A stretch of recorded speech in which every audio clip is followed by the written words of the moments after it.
আসসালামু আলাইকুম ক্রিকেট প্রেমী দর্শক বন্ধুরা।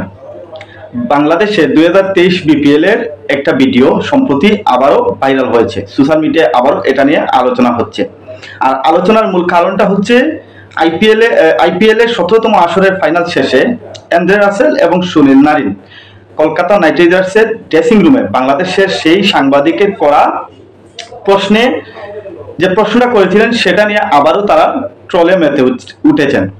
স্ক্রিনে যেই সাংবাদিককে দেখতে পাচ্ছেন এই হচ্ছে সেই শান্তির ছেলে, যার কারণে বিশ্বজুড়ে বাংলাদেশের এই প্রশ্ন বা বাংলাদেশকে নিয়ে ট্রল করা হচ্ছে। দর্শক বন্ধুরা, এই সাংবাদিকের কারণেই মূলত এই ট্রলের শিকার হতে হচ্ছে। আমরা দেখেছি পাকিস্তান সুপার লিগের ফাইনালে অর্থাৎ পিসিএল এর ফাইনাল শেষেও বাবর আজম, মোহাম্মদ রিজওয়ানরা কিন্তু এই প্রশ্ন করেই মেতে উঠেছিলেন, হাসি ঠাট্টায় ট্রল করে মেতে উঠেছিলেন।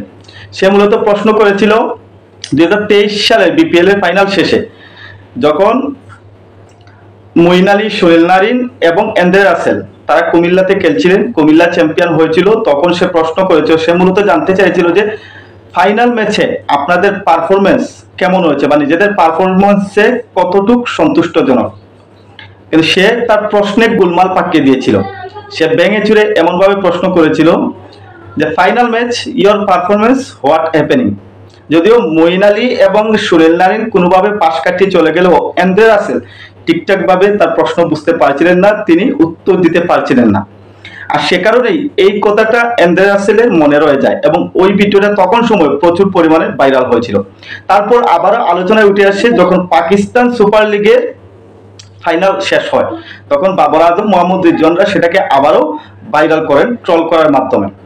কিন্তু পাকিস্তান সুপার লিগ হলেও আইপিএল এর মতো একটা লিগের ফাইনাল শেষ হওয়ার পরেও আবারও উঠে আসে বাংলাদেশের সেই সাংবাদিকের প্রশ্ন, বাংলাদেশের বিপিএল এর ফাইনালে অনুষ্ঠিত হওয়া সেই সাংবাদিকের প্রশ্ন আবারও উঠে আসে।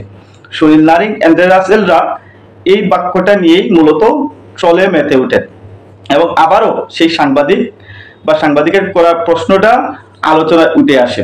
যদিও পজিটিভ থেকে নেগেটিভ ভাবে দেখা হচ্ছে বেশি, কারণ এখানে বাংলাদেশি সাংবাদিকদের শিক্ষাগত যোগ্যতা এবং মান সম্মানেরও একটা বিষয় আছে। যে কেউ সাংবাদিক হয়ে গেলেই তো আর হয় না। আন্তর্জাতিক ক্রিকেটে সাংবাদিকতা করতে হলে সাংবাদিককেও আন্তর্জাতিক ভাষা যেহেতু ইংলিশ, সেই ইংলিশ ভাষায় পারদর্শিতা হতে হয়।